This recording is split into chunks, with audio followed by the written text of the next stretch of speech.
Desa Talang 7 Buah Tangga, salah satu desa terisolir dari 19 desa yang ada di Kecamatan Rakit Kulim, Kabupaten Indragiri Hulu, Provinsi Riau. Bahkan karena sangat minimnya pembangunan dari segala sektor, mengakibatkan desa ini kurang dikenal masyarakat luar. Hingga akhirnya, di kepemimpinan seorang perempuan, desa induk ini perlahan menunjukkan eksistensinya. Tekad, kerja keras, dan semangat mengantarkan desa Talang 7 Buah Tangga, Kecamatan Rakit Kulim, berkembang dan menjadi salah satu daerah yang patut diperhitungkan. Melalui kepemimpinan seorang wanita pertama sebagai kepala desa dari suku asli Talang Mama. Inilah Indonesia membangun. Talang 7 Buah Tangga ataupun aparatur. Sierlina, dialah sosok kepala desa perempuan pertama dari suku asli Talang Mama. Dirinya mempertaruhkan hidupnya hanya untuk mengembangkan desa dan meningkatkan kesejahteraan masyarakatnya. Yang tertinggi yaitu kepala desa Talang 7 Buah Tangga. Jadi setiap pagi Berkat pengabdian, kerja keras, dan kegigihannya yang bertekad untuk memajukan desa, perlahan membuahkan hasil.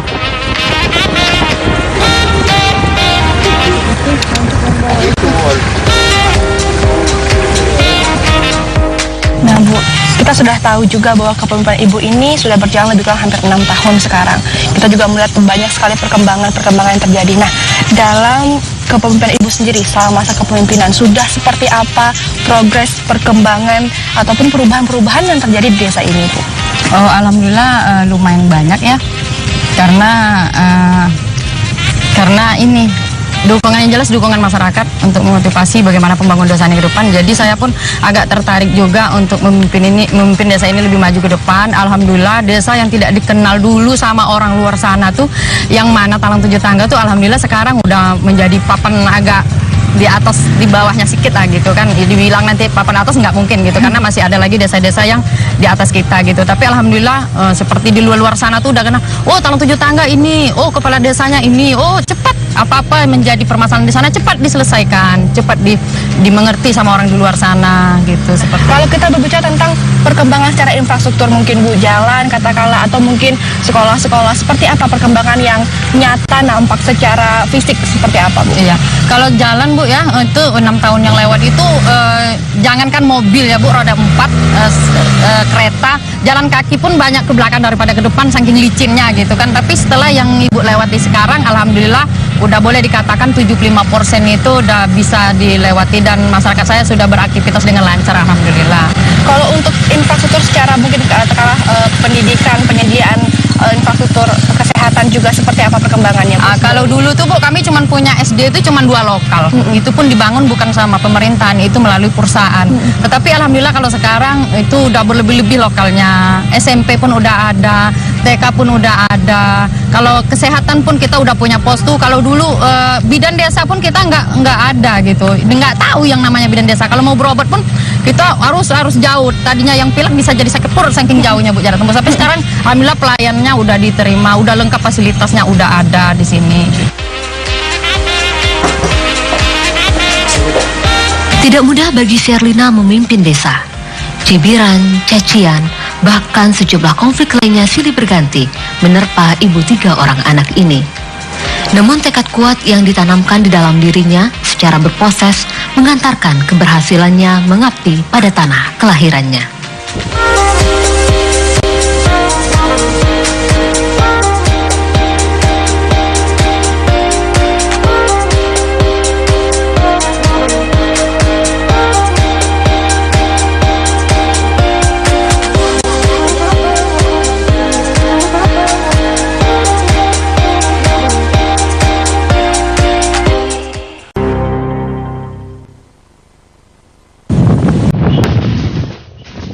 Di Kecamatan Rakit Kulim, Kabupaten Indragiri Hulu terdapat 19 desa.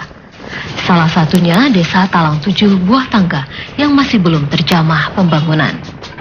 Untuk infrastruktur jalan, fasilitas kesehatan, gedung sekolah, dan penerangan listrik belum dirasakan masyarakat setempat.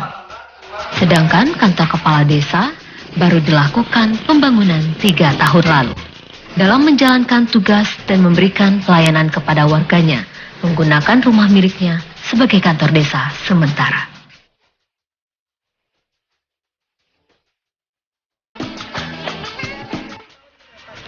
Inilah dia puskesmasnya yang selama ini belum ada pelayanan masyarakat. Selama ini kan numpang di rumah-rumah.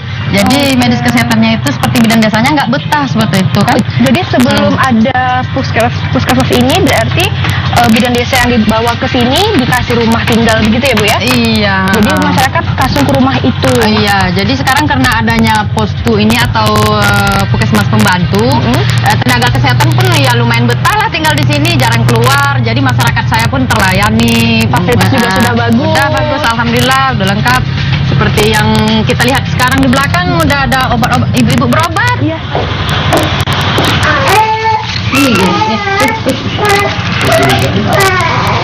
Siapa namanya? Jalaluddin.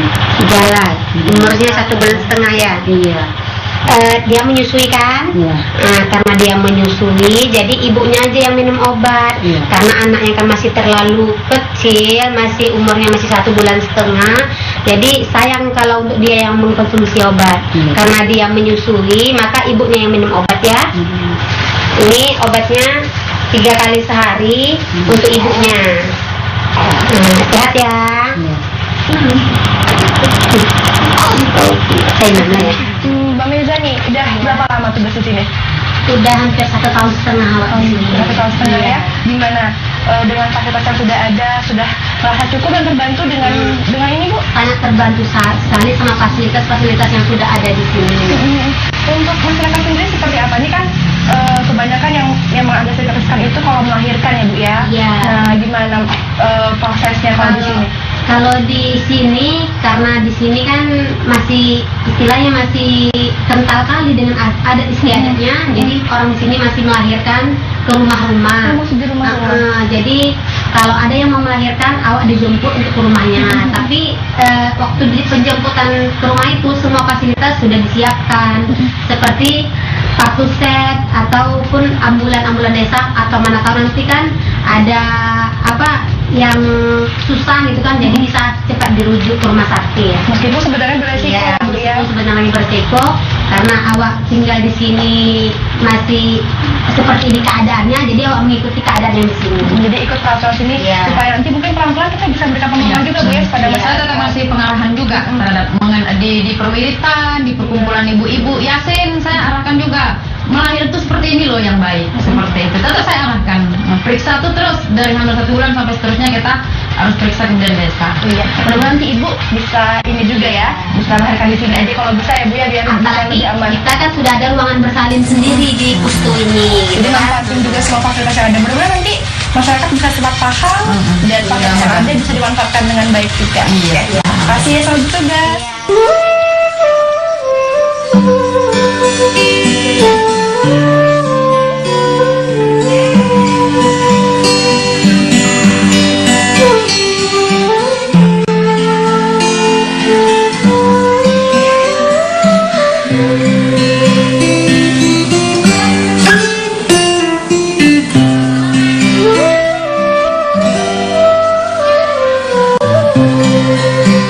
Untuk fasilitas pendidikan hanya terdapat 2 ruang kelas sekolah dasar yang dimanfaatkan untuk kegiatan belajar mengajar. Namun berkat kegigihan perangkat desa, saat ini sudah terdapat beberapa gedung sekolah dasar yang layak, meskipun belum memadai.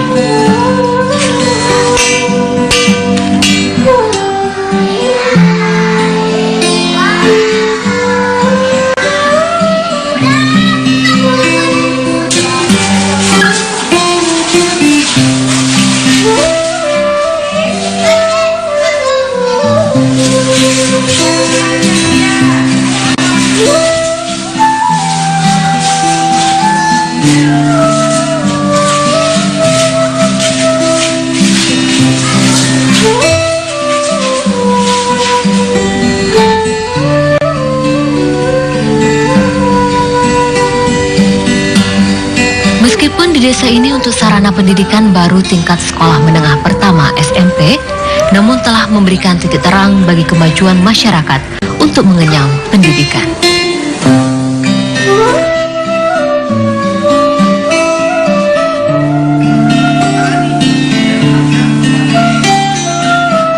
Yang menjadi fokus Ibu dalam pembangunan ini apa?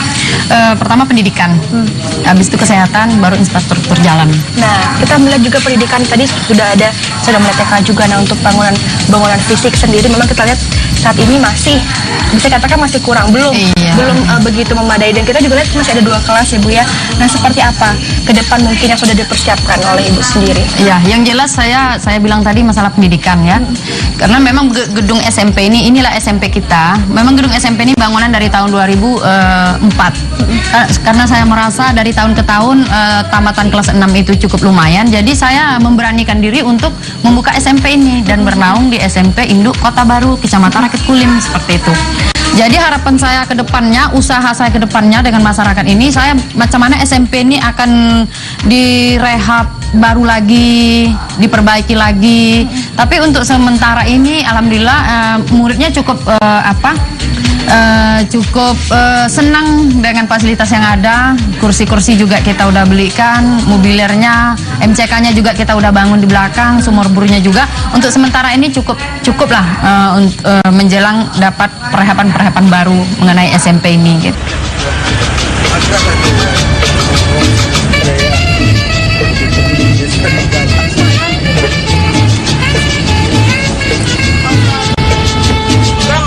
Mesin mana?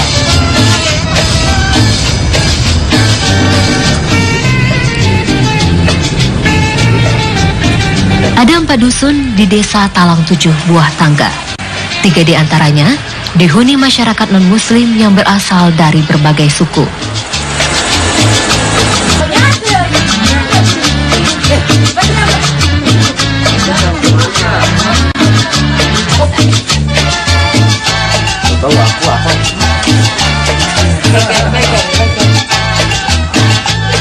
Setiap dusun dilengkapi dengan fasilitas rumah ibadah sesuai keyakinan mereka.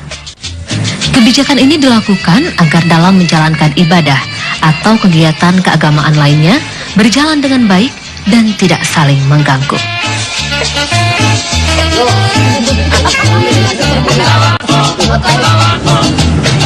Meskipun awalnya dalam menerapkan sistem ini menuai tantangan dari berbagai pihak, karena kepala desa dinilai melanggar hak asasi manusia masyarakat, namun seiring waktu berjalan, putusan tersebut disambut baik warga.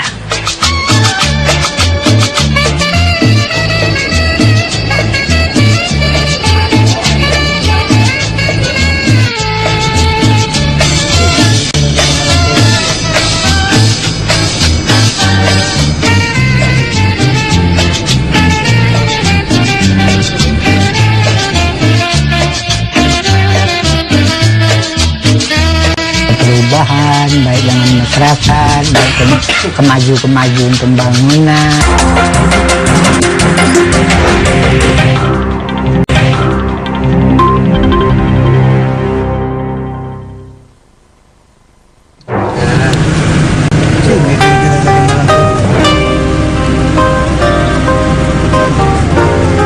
Banyak perubahan yang sudah terjadi di desa ini. Meskipun tidak sedikit pembenahan yang masih menjadi tantangan dan tugas ke depan untuk untuk berbuat lebih baik lagi dalam menggapai visi desa menciptakan masyarakat yang siap daya saing.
Ya lah cukup maju, maupun bangunan, maupun jalan, maupun beban masyarakat. Ya adalah perubahan lah majunya kan. Ya sekiranya makin akan datangnya masih ada perubahan baik dengan masyarakat, baik kemajuan pembangunan di segala bidang. Nah, itu memang lah jauh kemajunya dari biasa. Sebab kalau dulu sini ya memang susah, jarang dimasuki karena di jalan terus payah kan. Apalagi dulu tahun 80 sampai 90 kayu kami titian bulat. Nah, turun ke Kuantan Tanang itu tidak sepeda pun tidak jalan itu tahun 80 itu kan.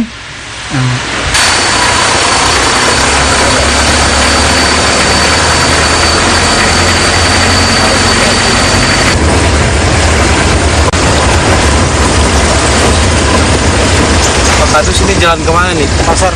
Dulu orang-orang sini kalau dia pergi ke pasar hasil-hasil tanamannya itu jual timun kan bawa ambung. Hari Jumat itu Pak pasarnya. Kalau berangkat dari kampung asli ini ke kota Medan pasar itu jam 4 pagi. Jalan kaki bawa obor karena lampu nggak ada waktu itu. Jadi sampai di Kuantan Tenang itu nyebrang lagi naik pompong. Naik apa Pak? Pakai pompong. Dari sini? Dari sini jalan kaki Pak. Jalan kaki bawa obor kan. Karena jam 4, jam 3 pagi itu udah keluar. Jalan tikus. Jalan tikus. Berapa jam perjalanan Pak? Kalau dulu perjalanan 2 jam Pak. 2 jam. Jalan kaki? Iya. Dari kampung ini ke Kuantan Tenang. Dari pasar. Untuk ke belanja ke pekan. Nah, karena pekan itu kan hari Jumat Pak. Kita jual cabai, terong itu. Jadi sampai di Kota Tenang itu mau ke Kota Medan naik pompong lagi. Naik pompong itu dari Kota Tenang itu perjalanan satu jam itu. Jadi total berapa jam Pak? 3 jam baru sampai ke pekan. Berangkat jam 3 pagi. Pakai obor. Pulangnya kalau jam 1 sampai ke sini kadang ada jam 4, jam 5 sore. Ada rumah lamanya. Dikomandai seorang wanita pertama yang berasal dari suku asli Talang Mama.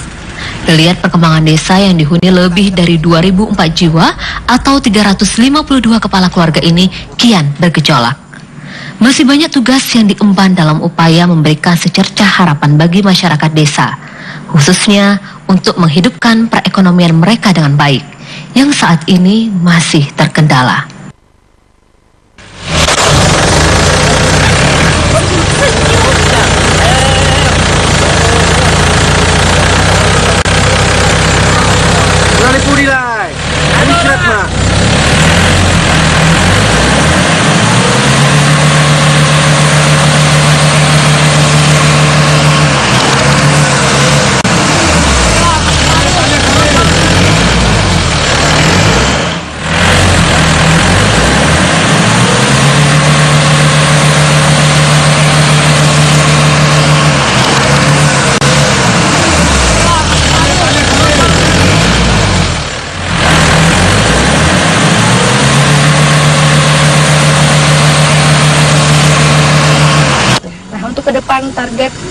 mungkin saat ini masih ada kendala. Kalau kita lihat juga tadi salah satunya ada jalan.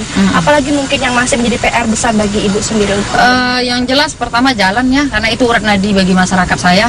Yang keduanya listrik. Saya butuh sangat listrik itu bisa dibangun, bisa disalurkan ke desa-desa walaupun jarak rumahnya di sini cukup jauh, tapi saya nggak mau tahu macam mana cara pemerintahnya untuk menata ruangannya.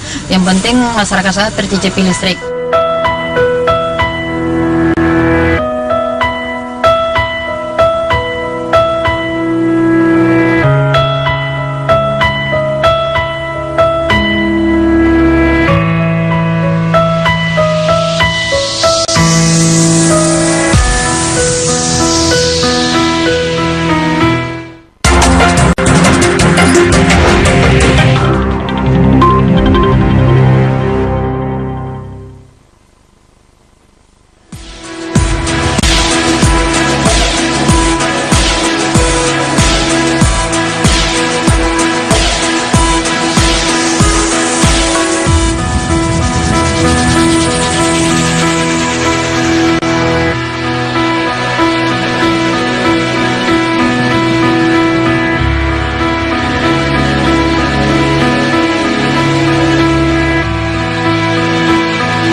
Besarnya keinginan dan harapan masyarakat desa Talang Tujuh Buah Tangga tentunya menjadikan motivasi bagi perangkat desa untuk dapat memberikan yang terbaik bagi mereka. Jika capaian tersebut terwujud, maka akan tergambar rasa bahagia, gembira, dan rasa syukur atas kepercayaan yang diberi untuk melanjutkan kehidupan desa.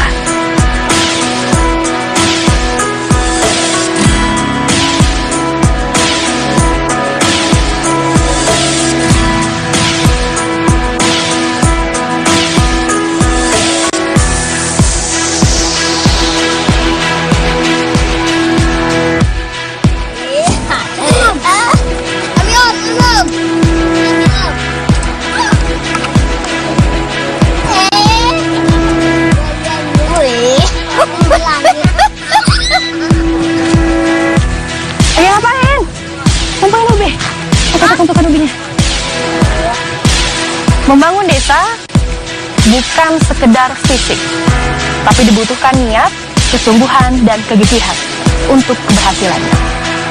Demikianlah Indonesia Membangun. Sampai jumpa.